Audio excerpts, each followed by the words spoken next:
Hey, comic book fans, welcome back to Comic Book Corner 2.0. And fans, we're getting ready to do another comic book review to help you guys, the readers, make decisions what comic books to buy. And today, guys, we're going to be talking about a biggie. And I'm just letting you know now, there will be spoilers because you have to discuss what happens in this issue.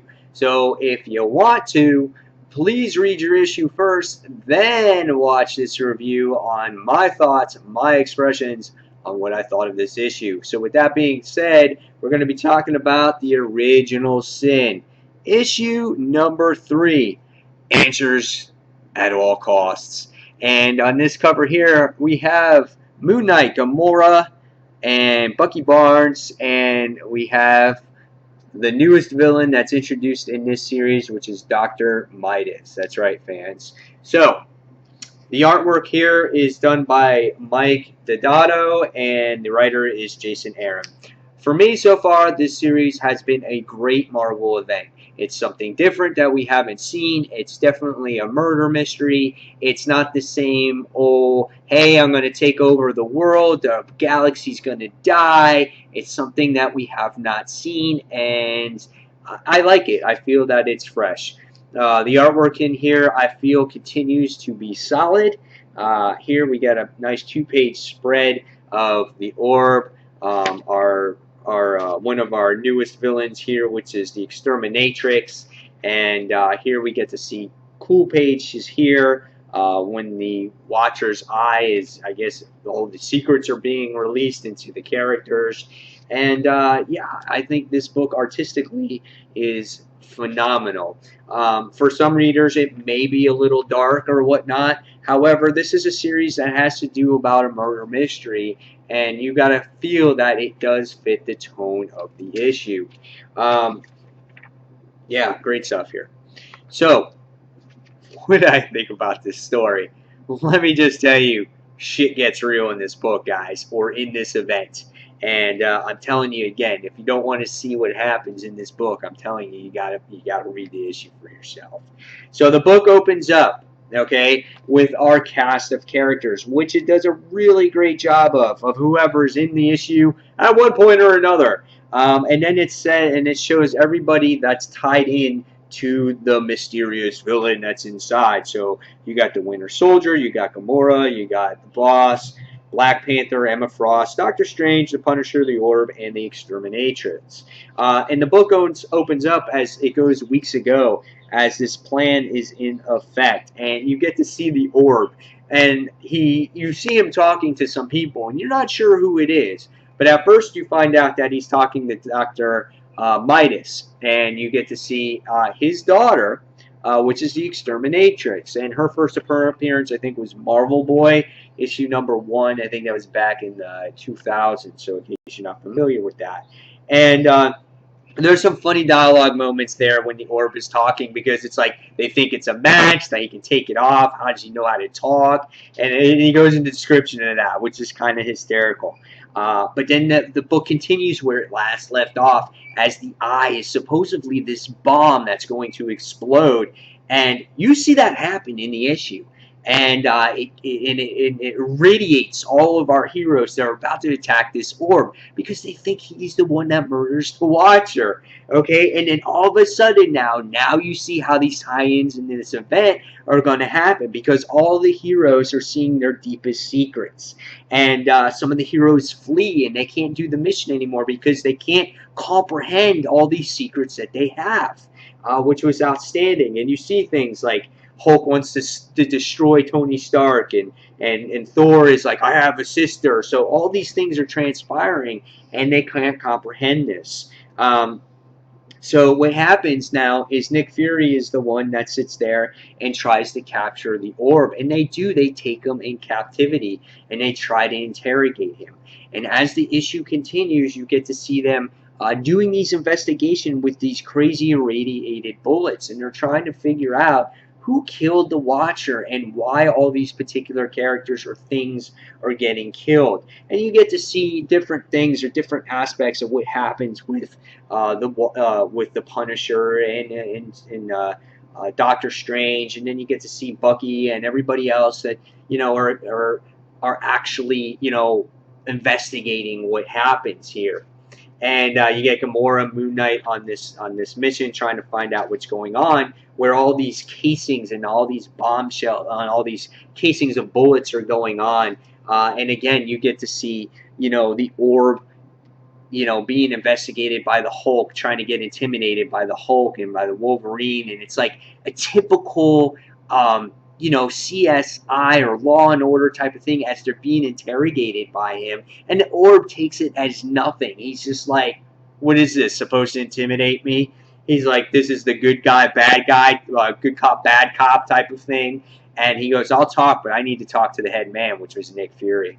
And I think it's hysterical. And so, a lot of the people being spread thin in the issue because, of all the secrets and whatnot.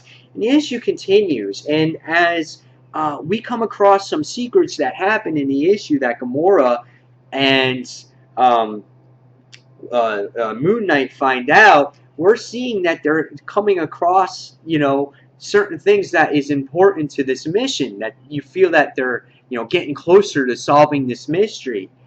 And then what happens is that we find out that, and again, major spoiler, that there's this planet that's been destroyed by these bullets, okay? And there's a living planet. And Moon Knight and again, Gamora are discussing things what happened.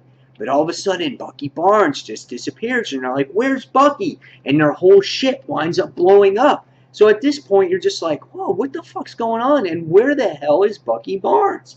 And so Bucky Barnes is off, and they're coming to the conclusion that, hey, you don't think that Bucky. And then at the end of the issue, now huge spoiler here, okay?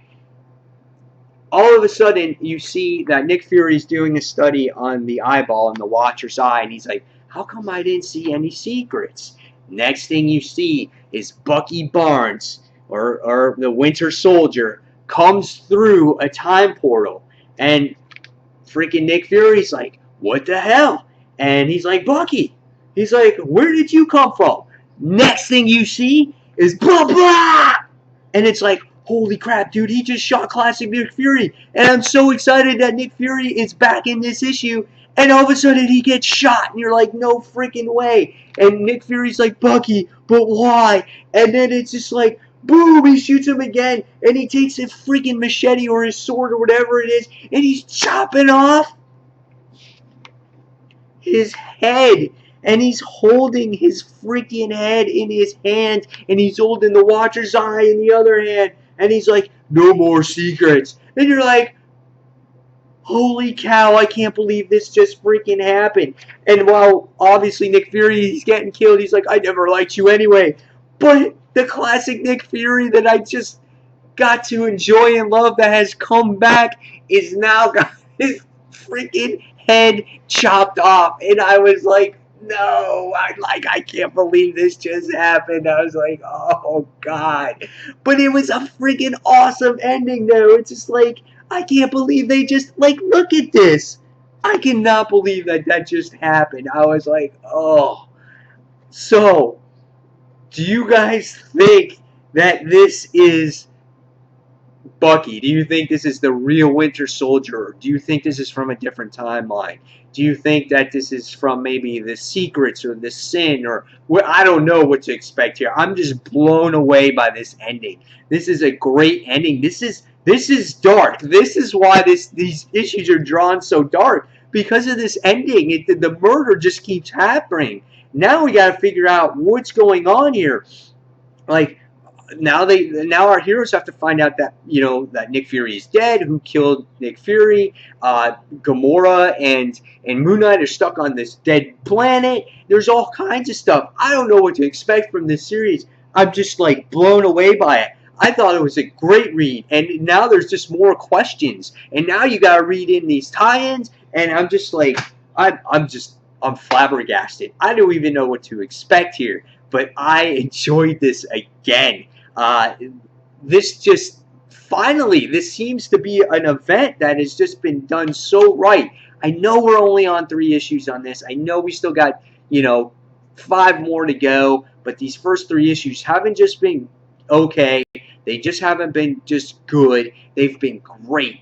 And it makes me want to read this event. And it's just something that Marvel hasn't done. And they've pushed the envelope here, which I really liked. And they're doing things that you can't expect and throwing villains in here that you don't expect. And I still don't think you have seen the main villain behind everything here. So, oh, man, guys, tell me what you thought of this issue. What are your theories here? Why did Bucky do this? Is this the real Winter Soldier? I don't know. And how is Captain America going to take all this? So, fantastic read. I suggest you guys read this if you haven't yet. Maybe I've persuaded you to get these first 2 issues, but definitely worth a read here, guys. Definitely. So, guys, again, leave me your comments below on what you thought of this issue. Were you just as surprised as I was? And tell me your reaction to the last page ending. So, guys, as always, thank you so much for watching Comic Book Corner 2.0. Don't forget to check out my other channel, which is Comic Frontline, with all my friends on there. We do all kinds of reviews on there. We got some Batman Eternal on there. We have the original Sin being reviewed on there if you want to see a different spin on it.